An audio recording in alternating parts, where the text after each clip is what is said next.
아시안게임의 숨은 주역 가라테 스폰서 무토 대표님을 만나러 왔는데요. 먼저 자기소개 한 번만 간단하게 해주세요. 네, 안녕하십니까. 저는 무토 대표를 맡고 있는 이승환이라고 합니다. 네, 그리고 본격적인 질문에 앞서서 무토에 대해서 알아볼 필요가 있는데 왜 무토인지, 이름을 왜 무토로 정하게 되셨는지 한번. 제가 대학교 때 그 미국 보스턴 하버드 대학에서 공부를 할 그 기회가 있었는데요. 거기 가서 어려서 운동했었던 태권도 도장을 찾아서 운동을 했었어요. 그때 94년도니까 한국이 많이 알려지지 않았던, 그리고 어느 누구도 한국이라는 국가에 대해서 이렇게 인지를 잘 하고 있지 못했던 그런 시기에 가서 운동을 했는데, 밖에서 오는 약간 인종차별이 있었어요. 미국 사람들이 제3세계 국가에서 온 사람 보듯이. 근데 도장에서는 제가 굉장히 대우를 받았거든요. 유전자라는 이유만으로.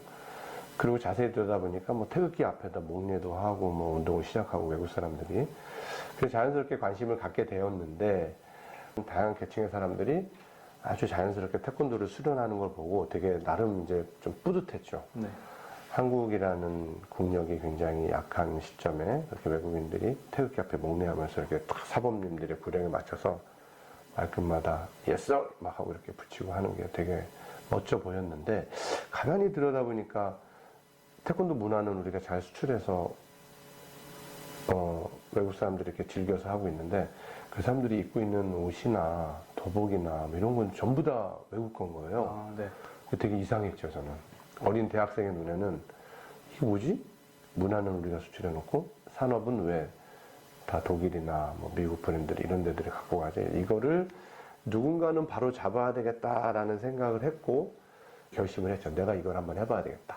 그래서 이름이 무토가 됐던 것 같아요. 대한민국이 세계 무술의 본토다.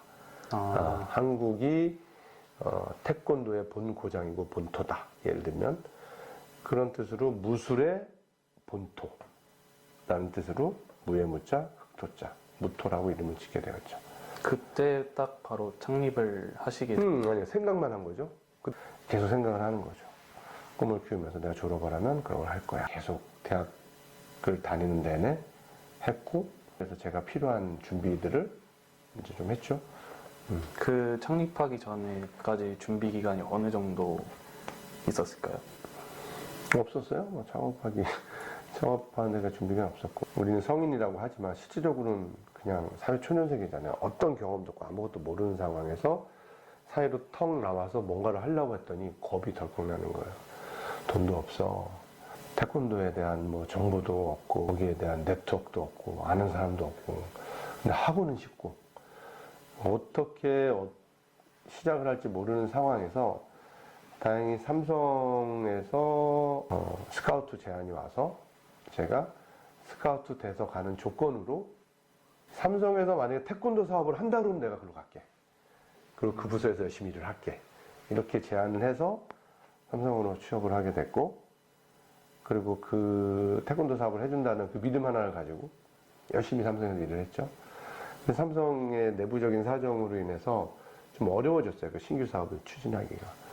얘기를 딱 듣는 순간에, 그럼 저는 더 이상 삼성을 다닐 이유가 없잖아요. 네. 그거 하려고 갔는데. 그래서 그냥 사직서를 내고 나와서 그냥 시작했어요. 사업자 등록증 하나 내고, 컴퓨터 한 2대 놓고, 그냥 시작을 했죠. 아무 준비 없이. 아무 갑작스럽게 그렇게 하게 됐죠. 그리고 무토의 모토를 보면 혁신하거나 사라지거나라고 홈페이지에 적혀 있는데, 네. 그 모토는 어떻게 정하게 되신 건지? 제가 시작할 때 태권도 관련 용품에서 세계적인 브랜드들이 너무 많았어요. 그런데 대학생 갓 졸업해가지고 이제 29된 청년이 할 수 있는 게 너무 제한되다 보니까 계란으로 바위 치는 것 같은 느낌. 그러면 내가 할 수 있는 게 그거밖에 없는 거죠. 기존에 있는 시장을 분석을 하고, 기존의 제품들이라든가 서비스들을 보고 그거를 계속해서 혁신해내는 거예요. 그래도 사람들이 인정을 안 해줘요. 예를 들면, 우와, 디자인, 도복 멋있다. 멋진데? 그리고 살 때 날이 졌어. 아무리 해도 안 되는, 정말, 야, 이건 이게 세상 일이라는 게 아무리 노력과 정성을 들여도 안 되는 일이 있구나라는 벽을 느낄 정도로 해도 안 되더라고요. 정말 좋게 만들어도, 좋게 만들면 비싸겠죠. 네. 비싸서 안 팔린다고. 정말 멋있게 만들어도 사람들 보고 와 멋진데? 라고 얘기를 하지만 결국은 다 익숙한 브랜드를 사입니다. 그래도 언젠가는 그렇게 노력을 하다 보면 소비자들이 알아주는 날이 있겠지. 저희가 선택할 수 있는 어떻게 보면 유일한 생존 방식이었죠. 끊임없이 혁신하고 끊임없이 또 좌절하고 끊임없이 또 혁신하고 또 좌절하고 그 과정에서 저희들도 좀 더 단단해지고 아주 저희들의 진심을 알아주는 한 명의 소비자라도 있으면 그 사람들하고 이제 저희는 소통을 하겠다는 생각으로 그렇게 매니아 커뮤니티를 조금씩 늘려왔던 것 같아요. 그 끊임없이 단단해지는 과정 속에서 가장 기억에 남는 일화가 있으실까요? 작은 성공의 경험이랄까? 네. 제가 이 태권도 쪽에 들어와서 보니까 도복이 너무 싼 거예요. 왜냐면 일부 도장에서는 아이들이 들어오면 공짜로 줬거든요. 회원비를 내면 도복은 무료로 주는 게 여기에 관습이어서 좋은 도복이 필요 없죠. 애들이 입는 거니까 싼 도복을 사서 이렇게 뿌리는 도복. 그 시장이 굉장히 컸던 시장이고 여기는 그런 와중에 이제 싸구려만 팔리는 거죠. 그러다 보니까. 그런데 저희는 혁신을 하고 뭐 가치를 부여하고 싶은데 이 태권도나 무술 시장에서 뭐 가치를 부여할 만한 게 없어요, 별로. 태권도는 도복 하나만 걸치면 그냥 뛰고 하면 되는 거예요. 뭐 아무것도 없는 거예요. 그런데 가만히 봤더니 유일하게 가치가 있는 게 있다면 검은 띠? 그거는 바로 딸 수 있는 게 아니잖아요. 오랜 시간과 노력과 땀을 들여서 만들 수 있는 게 검은 띠라서 유일하게 가치가 있는 게 검은 띠라는 생각을 하고 그리고 저거를 혁신을 통해서 새로운 가치를 부여했으면 좋겠다라고 생각을 해서 정말 한번 만들어 보자 해서 대나무에서 추출한 원사로 만든 검은 띠를 한번 만들어 봤어요. 그때 당시에 A사의 브랜드의 검은 띠가 3,000원 했나? 2,000원, 3,000원. 그 다음에 일반 노브랜드들은 뭐 500원? 1,000원? 검은 띠가 그랬어요. 그런데 이제 검은 띠가 그렇게 오랫동안 노력해온 무인들의 자존심을 나타내는 제품이면 그 정도에 맞는 가치를 만들자 해서 1,000개만 리미티드 에디션으로 만들고 대나무 원사로 만들고 아주 스티칭이라든가 뭐 디자인이라든가 완전히 차별화해서 만들고 그리고 그거를 딱 1,000개만 만들자. 가치를 부여하기 위해서. 그래서 1번부터 1,000번까지 넘버링을 했어요. 다 넘버가 다 달라요. 검은띠 넘버가.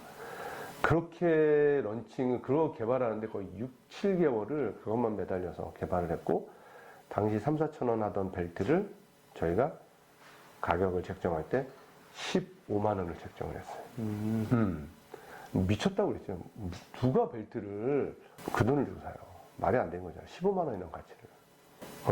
그거를 그 해 다 팔았어요. 1,000개를. 15만 원. 그러니까 부가가치가 얼마가 늘어난 거죠? 한 뭐 5천 원 정도로 잡는다고 하더라도 15만 원이라고 하면은 뭐 얼마야? 300배인가요? 그 정도의 그 가치를 만들어냈었던 경험. 그래서 저는 확신을 했죠. 아, 언젠가는 알아줄 거다. 지금은 계란으로 바위치기겠지만 우리들의 진심을 알아주는 소비자들이 한두 명씩 더 늘어날 거라고 생각하고 더 매진할 수 있는 계기가 됐던 것 같아요. 그때 그 대나무 검은띠가. 네.